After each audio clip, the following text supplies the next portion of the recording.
Welcome, everyone.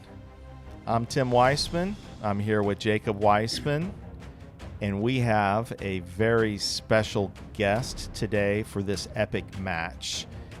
Would you like to introduce yourself? Yes, I'm Phil Arnold, founder of the United States Air Hockey Association, and I'm happy to be here today, Tim. And we are so excited that you're here with us. Share your knowledge and your experience as we analyze and talk about this match, which is great. It's a match between Jacob Weissman and Keith Fletcher, a veteran player from Colorado. Number 12 versus number 2. And let's jump right in. I'm excited about this match. These are two great players. Jacob is number 2 right now, and Keith has previously been number 2. He was number 2 back in 1993. Can you guys do the math and tell me how long ago that was? That was 29 years ago. It was quite a long time ago. It's amazing he can play so competitively for so many years. But you have to realize he's been a coach, a tennis coach, high school teams. He's extremely athletic. He's small. He's powerful. He's a toy cannon. And watch him. He's amazing. Mm-hmm. Yeah, what I've always liked about Keith's game is, ooh. Great. That was a nice, quick, fast left wall over.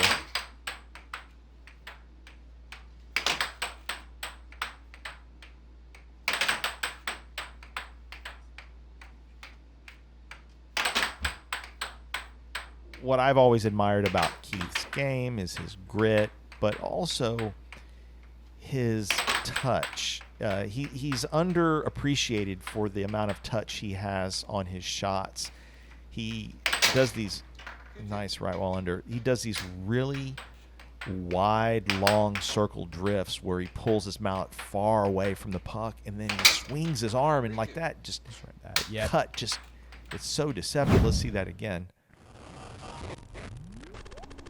So here's that great, just smooth circle drift. Pause, time delay.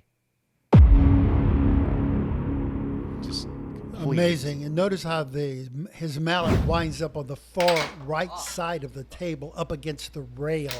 That adds deceptivity to that cut shot. Yeah, he pulls his arm back so much. Right, so far you just really have no idea where it's going. Another cut. The question, I think, going into this match is how his defense will stand up. I'm not sure that Keith has the defense to withstand the power banks that you have, Jacob. But I guess we're going to find out. We certainly will. Yeah, Jacob has that amazing cut shot. And when you focus on the cut shot to try to stop it, if you're a right-hander, that shot from Jacob is coming into your right side. And you have to block it. But to do so, you wait and maybe you come out a little, and then he'll bank it underneath you. So he's working with a 1-2 combination. Mm-hmm. Cut shot and a right wall sizzling under that burns under your mallet like lightning. Yes. Well, and talking about under the mallet, Jacob's right wall under was blocked by Keith just then, but Keith's mallet ended up on top of the puck, which is kind of odd. Yeah. You don't see that. No, that doesn't happen much. I think it's because...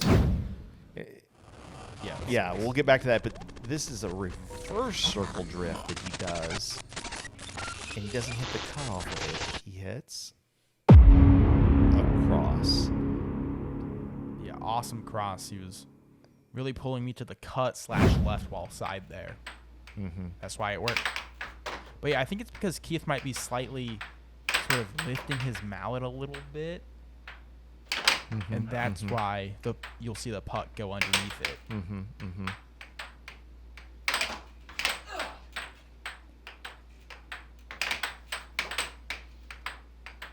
Mm-hmm. 5-3. Nice. A little bit of a slight time delay. Game point 3.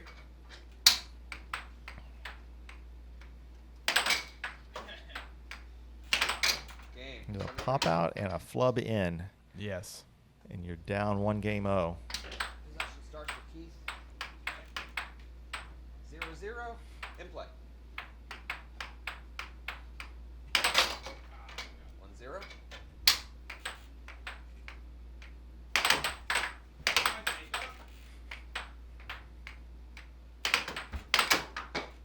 Off.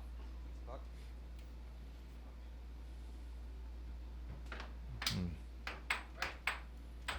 I see you're wearing your black uniform. Sort of a intimidating factor when you come into these clashes. Yeah, I'm the man in black, I guess. Yeah. Reminds me of Mike Tyson coming into the ring in all black. Mm. Well, I also do bite Keith's ear off in this match, so Yes, you. That's a spoiler. Don't tell folks that happens. Yeah, Keith was beating you up pretty badly. He probably had to bite his ear just to compete. 2-2. Nice right wall under. You get it here. You go out and snag the puck, which is yeah. great. And then I'm snagging it, and then I'm actually setting the shot. I'm not doing more transition. Which I Right. think is a real important skill to learn. Use transition to get the puck back. And then do that. Yeah. Well done.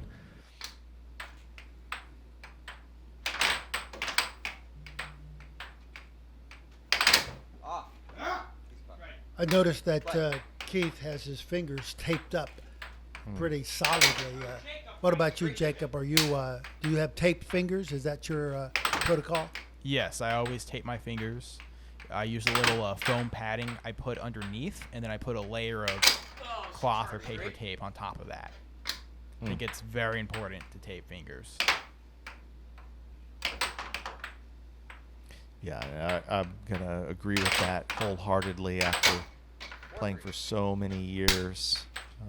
My fingers at this point are a little achy at times. Well, we find the tape used in UFC and boxing.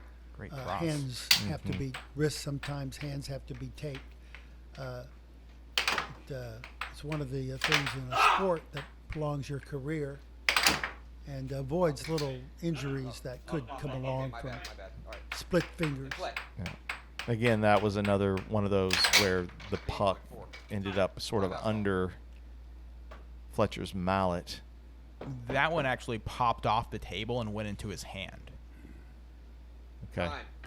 Game point But for Keith. Ready? It's definitely something In play. quirky going Yeah, on yeah, over it was there. a little quirky. quirkiness. Some weird Colorado Oof. stuff going on. So yeah, he's up on me 2-0 now. Mm-hmm. Now he hit that right wall underneath you. Why did you not stop it? Well, 0-0 in yeah, so he's been getting me a lot on that shot so far. What he's doing is actually, in my experience, kind of similar to how Colin Cummings hits his right wall under, where he's pulling you out using sort of a cross setup and then banking around. I see. I think Colin. Yeah, I see what you're saying there. I think Colin and Doug Howard make it. Ooh, It was an ooh, awesome great forehand cut. You don't see a lot of those. No, that's some old school 90s air hockey. That's right, baby. I think Colin Cummings and Doug Howard have the right wall under that looks like it's going to be a left wall under, Yes. No, I agree. I don't think it's exactly but it's sort of a similar, flavor, but I think, a little flavor there. yeah, Keith is a cousin of Colin and Doug's at least. 2-1. So you see here, so I'm down 2-0. I'm trying to find an attack that works. So I'm trying a reverse circle drift attack, which is one of my sort of secondary. Secondary. Okay. When do you get to tertiary?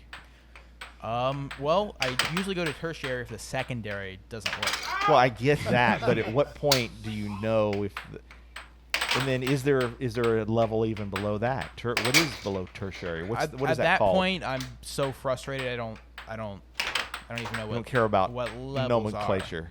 Okay. Right at that point, I'm probably Okay, so thinking, that was the beautiful. shot. Yeah, and that's the shot that you were talking Yeah. about, I think, Jacob. It looked like it was going to be sort of a cut or a cross or something where yes. you're feeling yourself move forward. right? Yeah, and that's It's beautiful. It's beautiful delivery. Nice cross. thank you. Right, and that's one reason why I really, Keith is putting it to me right now, but I do enjoy, and this is a good match for me to play because I have to learn how to stop that shot. Yeah.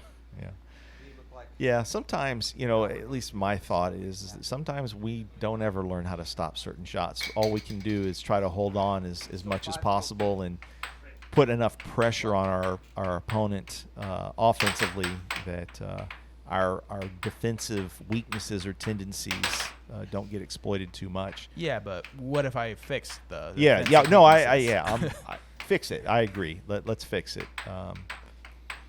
Phil, how do you fix a defensive weakness in your game? Nice. There are different theories of how to play defense and what do you do. Remember now in air hockey, there are so many offensive shots. Timeout called. So Great cross.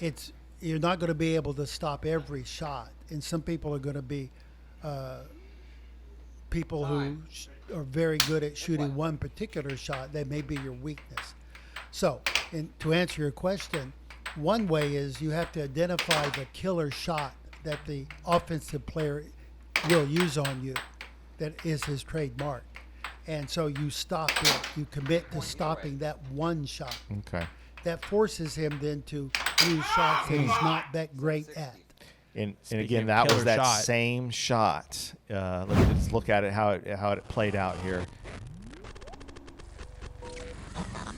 So more of a traditional. He's got the traditional circle drift.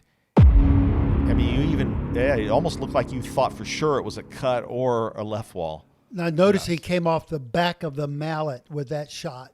So you're expecting it to be more of a straight off the front of the mallet, but he delayed enough to get it off the back of the mallet. That's Okay, That's why he interesting. froze. In play. Yeah, so he's up 3-0 on me. Oh, What is his world ranking going into this match? number 12. Number 12. Number 12 in the world, and you're going to this match. You're number 2 in the world. Yes. And it's important to note, Keith played 2 matches in the 2 days prior to this match. Mm-hmm.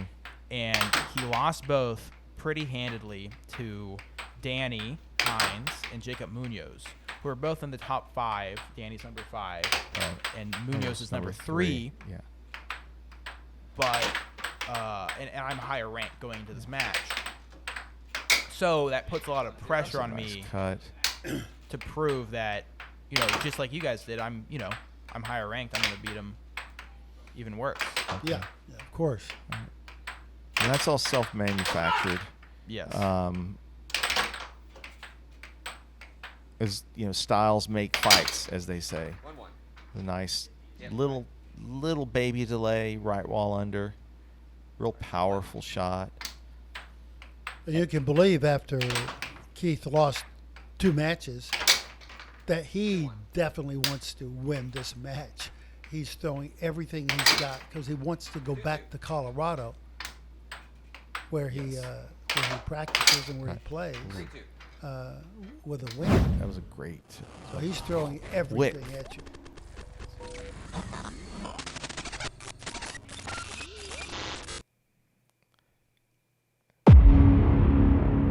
It was so fast. It was faster than the trail could pick it up. Yeah, that was one of those pure instinctual shots. Mm-hmm. That piece of something off the table there, Jacob. Ready, Keith? So I want this game. I don't want to let Of Keith course. 4-0 me a set.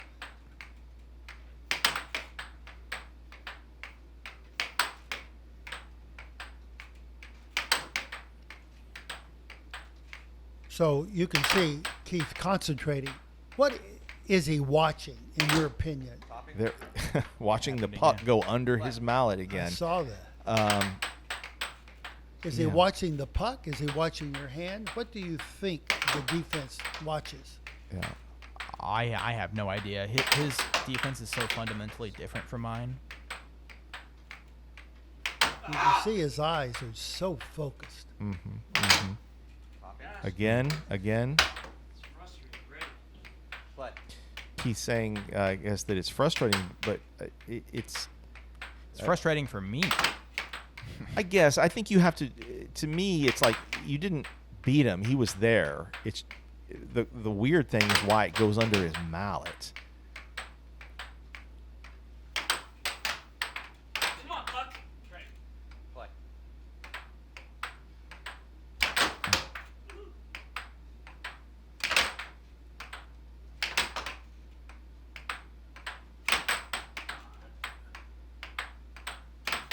He went for an over, barely missed it. Yeah, he has a lot of touch to his game, to his offense. He has a lot of variety as well. Yes, a lot of shots. Might have been over. We'll consult the replay. I've never been over once in my life. Ready? Play. Mm. 4-2. Yeah, so I think that was a situation where you've gotten so many right wall unders on him. He had to go over there, and you were able to cut. He's pulling back perfectly. Yeah, Notice he doesn't pull all the way back. He leaves space where the puck cannot score, but there's still some space.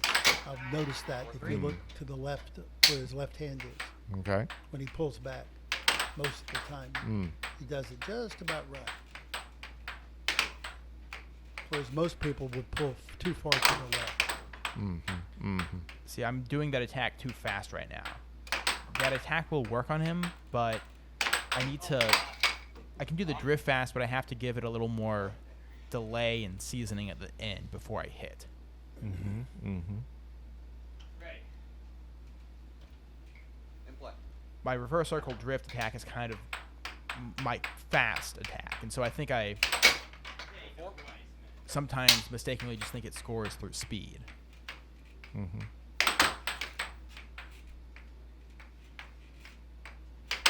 Oh, come on. Keith is charging a heck of a lot, and I guess I hadn't thought about it in a long time, but he does that. He charges a heck of a lot. It's going to be interesting to see how that pans out for him in this match. I don't like if I were playing you, which I wouldn't do anymore these days. I don't think I'd be charging you. I know I wouldn't be charging you. Well, it certainly worked out for Keith this set. Oh! 5-5. Beautiful. I don't know if Hard. it's worked out. I haven't Right. seen a charge that has done anything positive for him. Well, charges can have psychological effects too, right? Yeah, but I think we can't measure that. We can measure what happens on the table. Well, he gained 2 possessions, I noticed, when he charged. We'll see. In play. And so there I was actually wrong. Keith did get the timeout off before the puck touched the table. All right, it's match point 5 or set point 5. Sorry, set point I don't think that's something that we have to think to look out for, but that is important. Yeah. Um, We're working on more In play. codification of reffing procedures. So.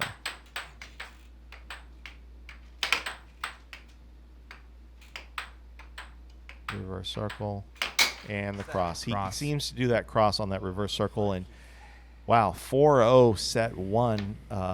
Tough way to start off the match. Let's take a look at the way the stats played out here. Pretty similar puck control for you guys. About where we find most top players these days. Not losing too many possessions.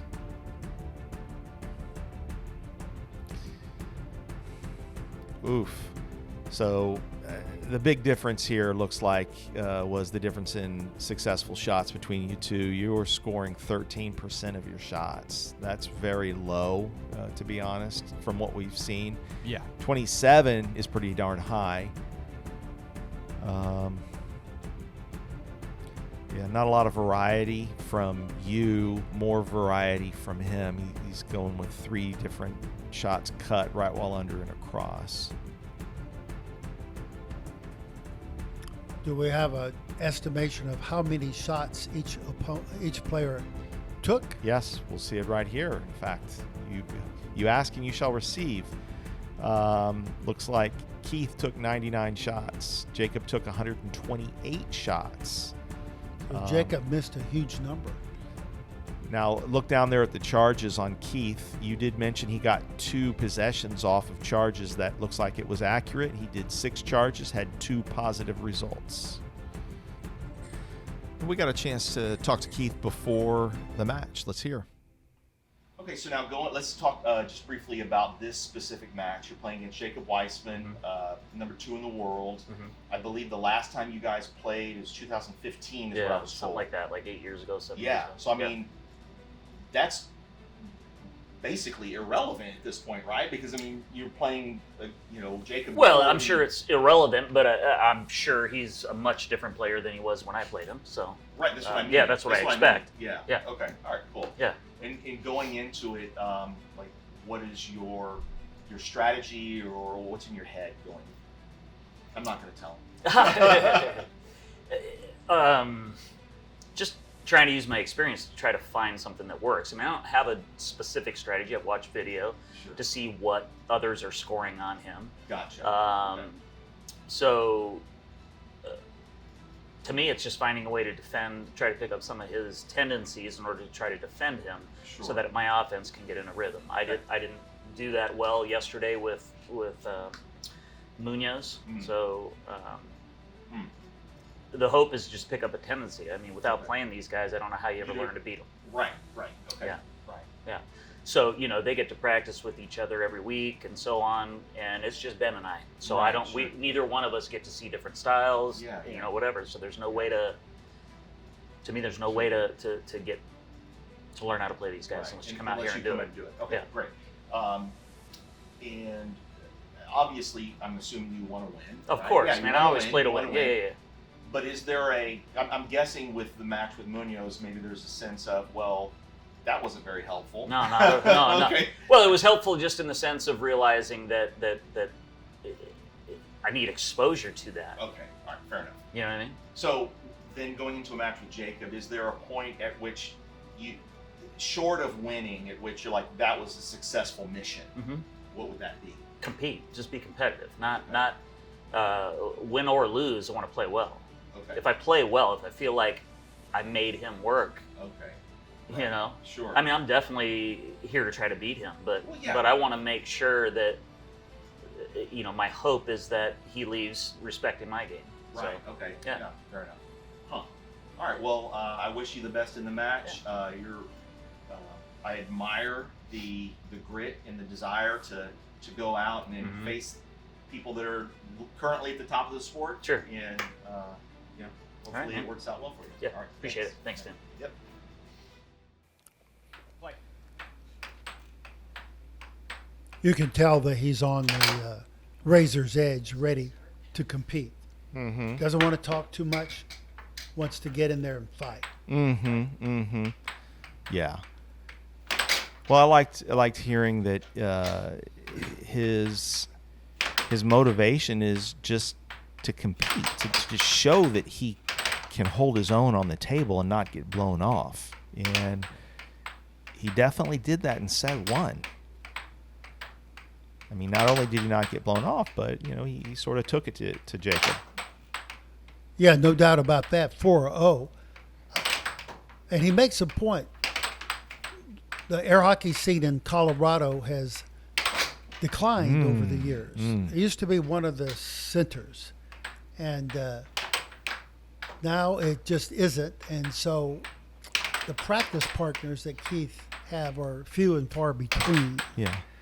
And he definitely is going to be better for his trip to Texas, as he got to play some excellent players. Yeah.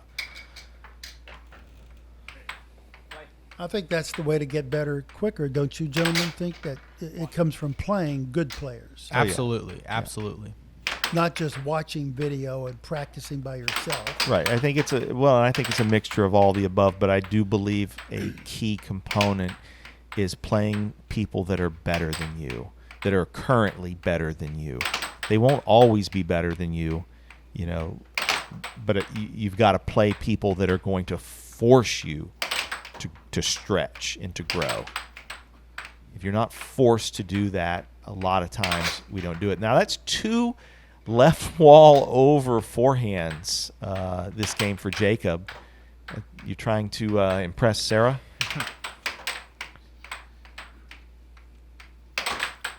Well, that is the neglected shot.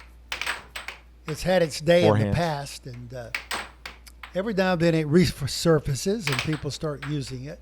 Mm-hmm. But it makes perfect sense. Can you imagine Nadal or Federer playing with just a backhand all the time in tennis? Mm-hmm. Mm-hmm. I mean, you have 2 hands, Mm-hmm. Mm-hmm. and you have the ability to use one backhand Well, yeah, and the wait. same one forehand. But you said we have 2 hands. Oh, wait. Let's watch that again.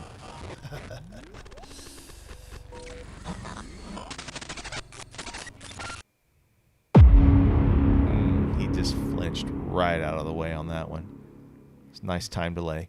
Yeah, so I'm assuming you mean you have 2 ways you can swing, not necessarily because you have 2 hands. Exactly. In tennis, you use both hands for backhand and forehand. Oh. But in air hockey, of Okay, course, yeah, 1 hand. we use one hand. But the tendency is to hit, and I'm sure you could do a statistical study. It would be fascinating for you to put it up next time. But backhand is probably 95% of all the shots. Mm-hmm. That's irrational Mm-hmm. when you have the ability to do forehand. So I think if the future of air hockey will be more like 70% backhand and 30% forehand. We got a tight game here going into this set.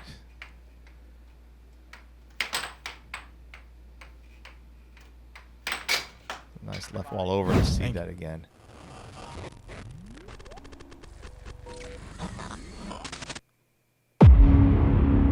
Beautiful. And there was Keith charging again. And I'm going to contend that was a negative result. I agree. But what do you think about the fact if someone is killing you with that right wall or left wall under or over, there comes a point when a charge at the rail will discourage them from doing it over and over to you, because now they're getting the puck slammed back into their throat. Right. Only if that actually occurs. I mean, what I'm saying is that if you look at if you look at the statistics over the long haul, you'll find that most of the time that's not happening. But one stuff sure feels good, and I think people sort of chase that feeling. Right. Yeah. And I agree with you, Father. But yeah, I want to hear what other people have to say too, and I think that would be a great topic to comment on. Oh, yeah. In the comments below this video, what do you guys think about charging? Mm-hmm. Well, let me make the point a little stronger. You say you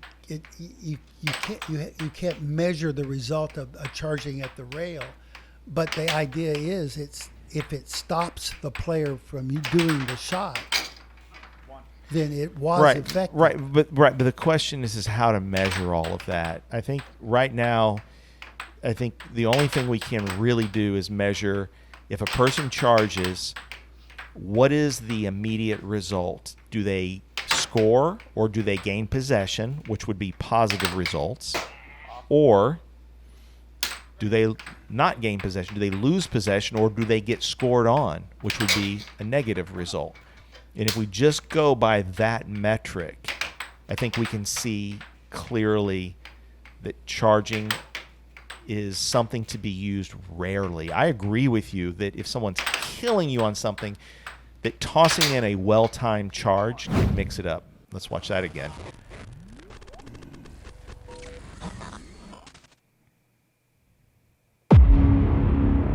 super fast. Go back and rewind and watch Keith's mallet. He actually lifts it off the table a little bit. So I think, ooh, nice cut. I think he is lifting his mallet off the table a lot. Yeah. I saw it lift up. Yeah, let's keep a look on that. Yeah, that's interesting. Is it the back of the mallet that's lifting up? That's what it looks like. Yeah. And here his defense is, I mean, this is a defensive stance that is a recipe for disaster, I think. For him, not for his opponent.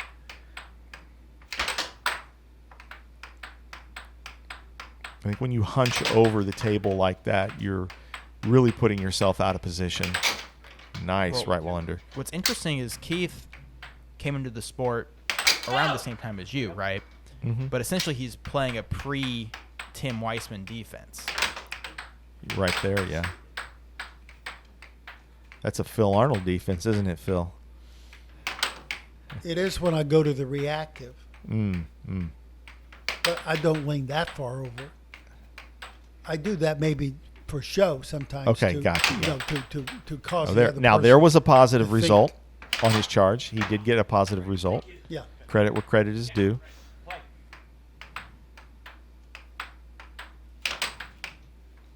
I was going to predict he's going for that cross off the reverse circle drift. And he tried it. He did. He just missed it. Notice how Jacob's sitting here, so I don't want to give him too many compliments, but keep it on. All of the compliments. all the compliments is very controlled maneuvering of the puck. It's high level puck control. 5-3. Well, that's one thing that you have emphasized in your training Yeah, is working with the I puck. don't emphasize scoring on yourself, though, and Jacob just did. So, Beautiful. That was a piercing spear-like shot. and back at him. Yeah, right back at me.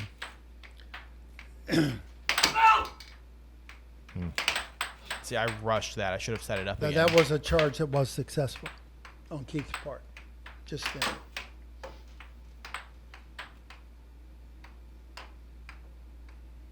I think that hit off the rail. I thought it did too, especially when I was there. But when I actually rewound it, I watched this frame by frame. I think it actually didn't go off. Oh, But it okay. was so close. So So if you But at he least got it back. he got the puck back. All right. Oh, get the puck. I will make a comment about his lifting the mallet. If he's lifting the back of the mallet when he's striking the puck, then it becomes sort of like a field goal in football. He's taking the mallet, lifting the back of it, and digging into the puck slightly, which could cause the puck could go off the table or maybe be hit with more speed.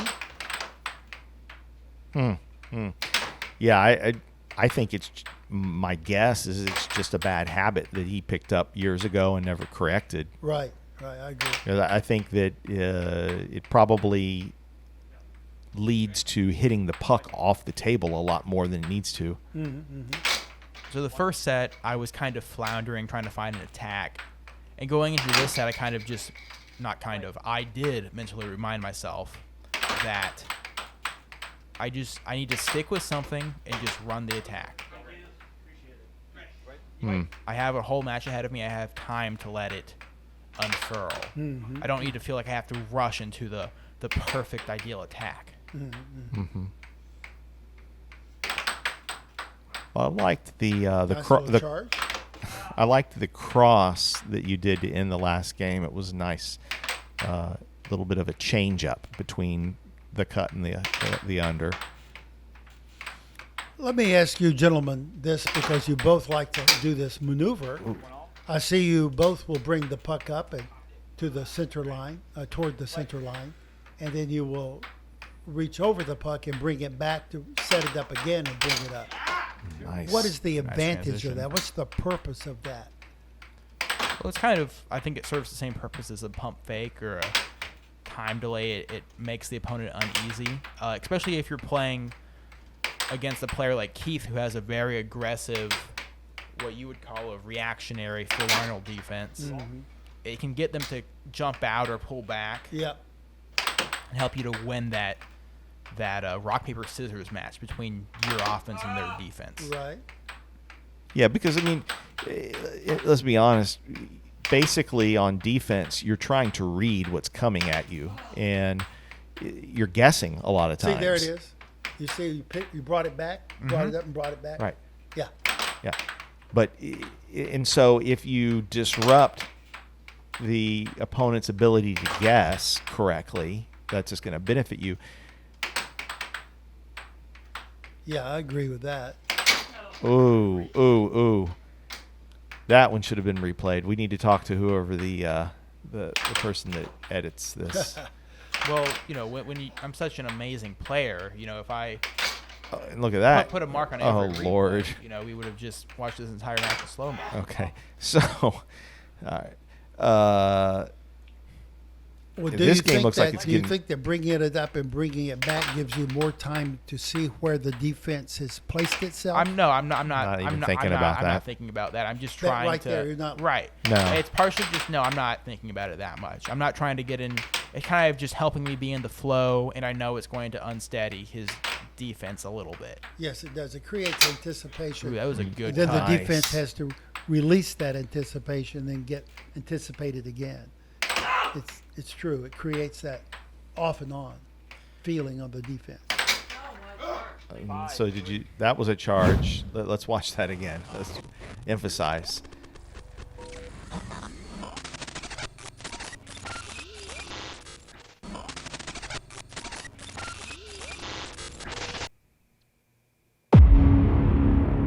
He bit on that. He bit hook, line, and sinker. Yeah. Shame on you for biting on that one. Oh, Yeah, nice that's- cross Yeah, kick. just a power cross. Yeah, that was a great cross.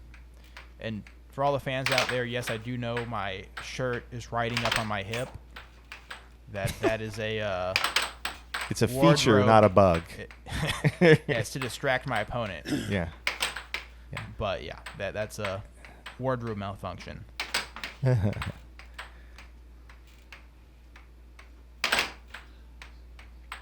I think here I might be rushing a bit much. I should be time delaying, pump faking a bit more. It's a lot of shots in a row you are getting. That Mm-hmm. must be 10 shots in a row. Yeah, and that's 10 another. possessions. Yeah, and that's another statistical thing to look at is how many shots a person takes versus their opponent, and if a person takes 200 shots and has a 15% score rate, and their opponent's only taking 100 shots and has a 20% score rate, well, actually the 15% score rate is getting it done more. Yeah, and so here I'm rushing. I'm trying to force my shots to score. I'm not allowing them to naturally develop, I think. Okay. And that's that right wall under he's been getting me on. With an arm movement. Very beautiful. Very deceptive. Another element here of the style clash between me and Keith is this is actually something I believe you struggled with. Is it's sometimes hard for me on defense to read players who are hitting shots from further back. And because Keith is a shorter player, he naturally hits some of his shots from far back. Okay. Yeah, different angles from back there. Albert Ortiz used to do that. And Robert did And too. Robert, yeah, Robert yeah. Hernandez. For some reason, it didn't. Nice. Robert didn't really feel as difficult to defend as Albert did for whatever reason. Mr. Razzle Dazzle had a lot of deception in those. He's really, It's the really 6'6". into it. There is another example. Yeah. Puck under the mallet. Play.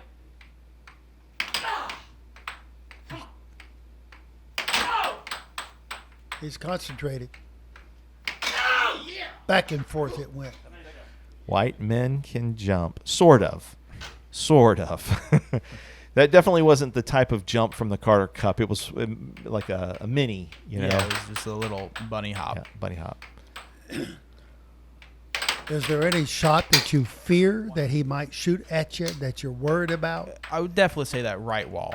That Under. right wall under he's been scoring on me.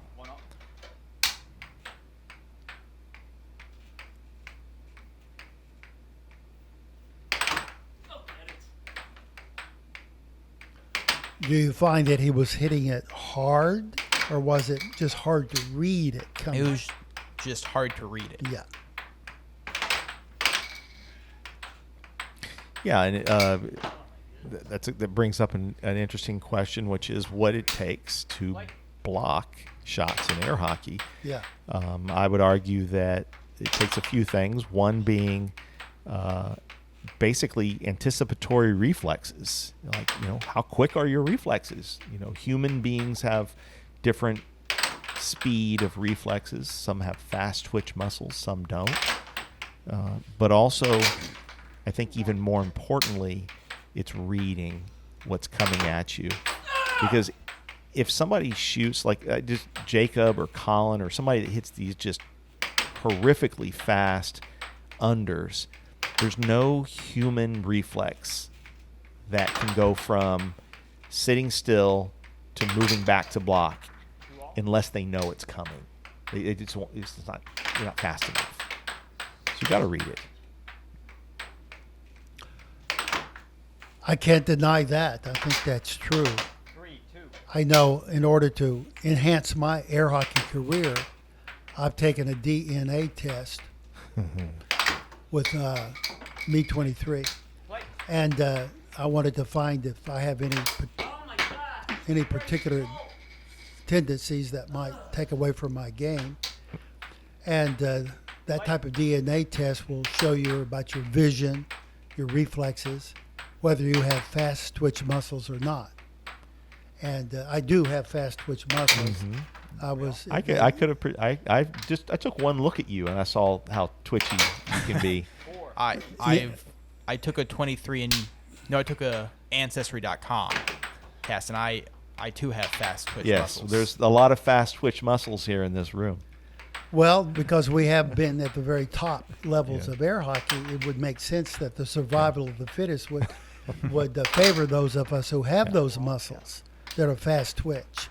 So you And saw mine are considered elite in the elite category. Okay. So you saw with the under I just hit, 5, 4. it went because Keith's mallet lifted it winning, and that one I hit just Really? after that off this drift. That's kind of the Vince drift. Okay. I missed it because I was too wrapped up into the fast Phil's twitch. twitching. So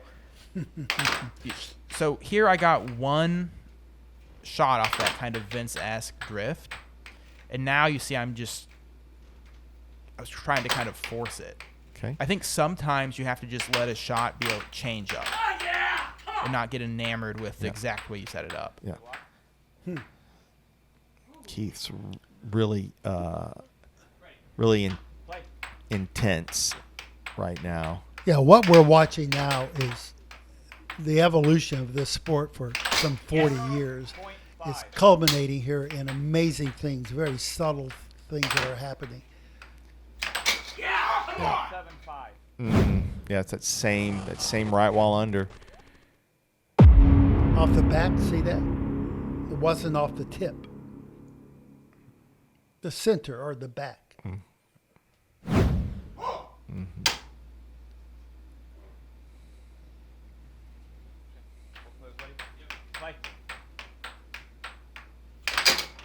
That's a beautiful, great right beautiful wall. follow through on that bank. It's amazing. There's a cut quickly done from far back and far up that time. 0.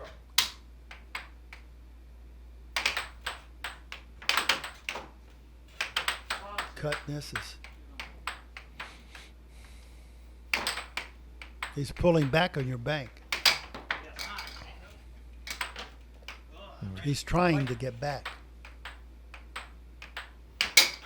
That's a cross instead of the cut. He Right, crossed. but again, that was from a reverse circle drift. Good point. It's, you know, he tried it again. He tried it again. You're right. Yeah. I'm kind of changing up my offense a lot here.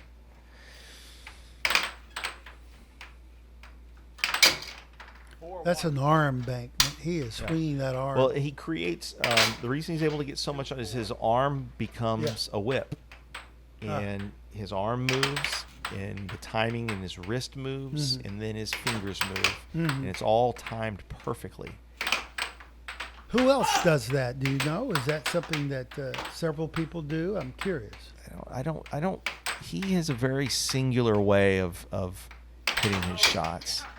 5-2. Another self-score, unfortunate. Ooh, he went for that same negative result, just for the record. Yep. The percentages are not in favor of charging. That's for sure. There's got to be a certain calculation, though, that, if your percentage as a charger is X, then you stop charging. That was nice. Another charge. Kind of softened them up a little bit with that off goal. Yeah, there was no need for him to come up that far. No, and that early. Right. It's a pure guess.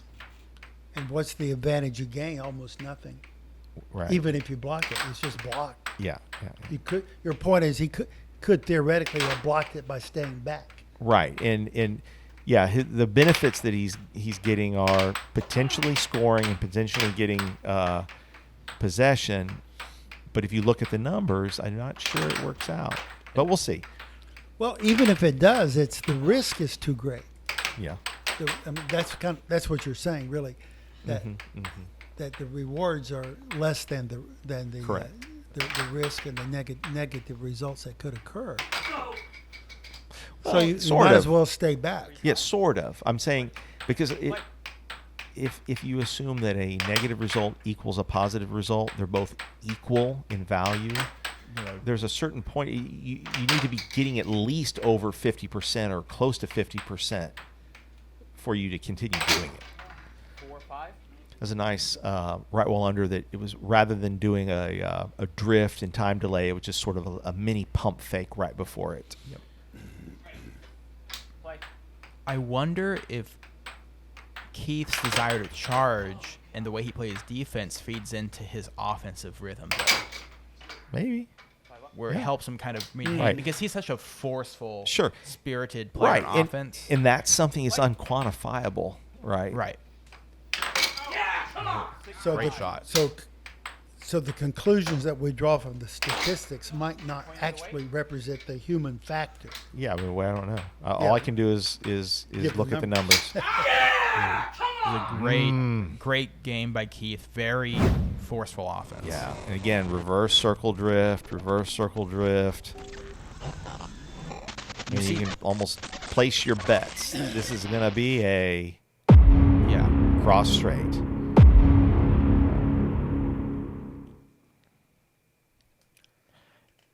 And you see that even there, I wasn't defensively ready. I was trying to anticipate the shot. It's almost like I'm doing Play. a micro charge if you think about it Oh conceptually. yeah, exactly what it is. What do you mean? So the same mistake you make by charging when you're going out and trying to be aggressive, Yeah. anticipate, I was doing there just on a very small level. His I'm- mouth and his body is sort I'm of very pushing subtly going forward. forward. Inches, not feet. And that's why I all think it a lot of takes. times, doing a lot of these statistics, I've noticed a lot of times when a puck flubs in, it's after a little micro charge. I'll explain more after we watch this. Yeah, replay. I understand what you mean. It's a feeling we get in our hand, and we want to come out with that mallet just an inch or two, because we think that's good to help.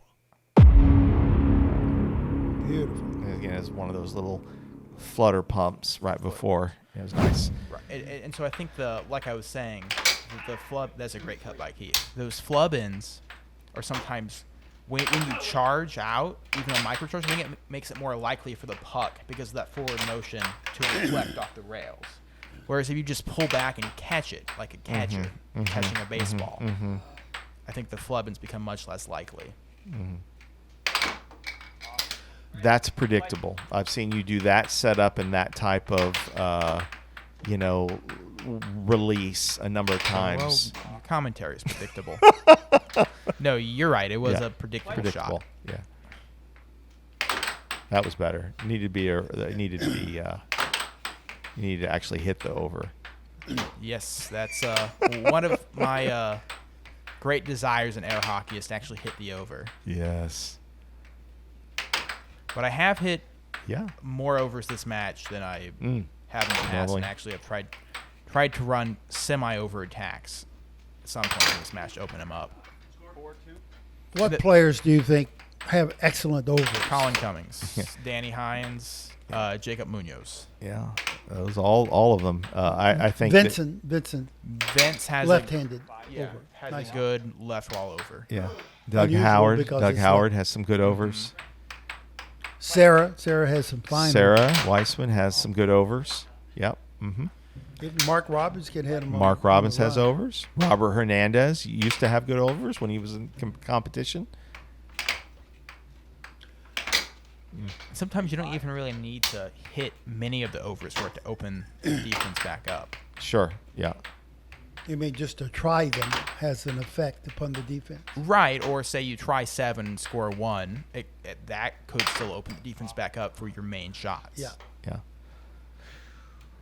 I had experiences in matches where I accidentally hit the overs when I was going for unders, and that opened them up for unders. Yeah. Well, if you want to look at air hockey, the tendency for 20, 30 years is to hit the puck on straight trajectories, like straight to the left, straight to the right, Right. a hard straight off the right rail. But what was missing, generally speaking, are diagonals. Shooting from the left side of the table There goes off under the his right mallet rail would again. be a diagonal. Yeah. And then Danny began doing it, and more people are doing it now. Right. But when you see the diagonal, you begin to see air hockey as Great sort set. of a Z, shooting a Z instead of just a straight. So let's see what the stats show us here after that. Now these are cumulative stats, including the first set. Looks like Keith was losing a lot more possessions than he had been. Yes, and something's changed. That definitely shows up here. You could tell in the gameplay. And then his Keith's successful shot percentage has come down a bit, and Jacob's has gone up a bit. So Jacob probably was closer to maybe 20, 22%, but you add those two together and average it. And it looks like More Jacob is- variety. yeah, a little more variety here. Yeah, some more overs. Yeah.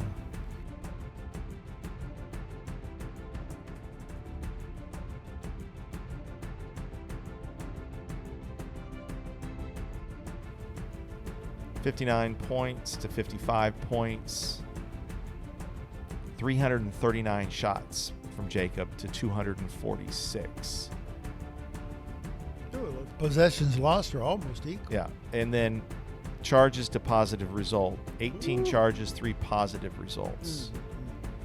But we caught up with Jacob before this, and to hear what he has to say about the match. This will be interesting. Okay. Jacob, hello. You've been challenged by Keith Fletcher. He is a veteran player, actually going to be 52 this year, so he's a very veteran player. And he's come to Houston to get exposure to the people that are at the top of the sport currently, because he still thinks, hey, I'm physically okay, so I want to compete. What are your thoughts coming into this match? I definitely feel a little pressure to perform.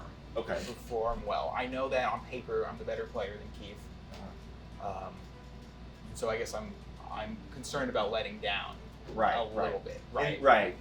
And Keith, we've only played once before. It was in 2014 when I was 17 and he beat me. So I also want a little revenge. You want revenge? Yeah. I understood. I thought it was 2015. I was talking. It was 2014. Okay, fair enough. Basically, in my mind, it's purely irrelevant because 8 years ago, you as a teenager versus you as a man, it's totally different. Right. So what do you do about that internal pressure that you feel like you've got to perform or what? Well, I just try to get myself in a mindset where I'm just focusing on playing and enjoying playing. Mm-hmm. Not trying to just completely shut Keith out or something. I'm not, Jacob Munoz beat Keith 16-1 yesterday. Yeah. And so I'm not coming in here with the idea like, I got to beat him. I have to do that. I have to beat him like that. Right. I'm just here to try to beat him. Okay. That's all it's a long match. Trust that if I just play my game, enjoy it, I'm going to get there. Okay. Any strategic things that you're coming into the match with? Well, I'm not very concerned about my offense. I feel pretty confident I'll figure out the offense as we play. As far as defense, I watched both of his matches and made some mental notes. Okay. I believe I can tell a subtle difference between how he executes his right walls and his cut. Okay. And he seems to favor the right walls just in general. If he doesn't know what shot to hit, I think he hits the right wall. Okay. All right. Okay. Well, I wish you the best. It's going to be an exciting match. Hopefully, you'll perform. Yes, hopefully. All right. Thank you very much.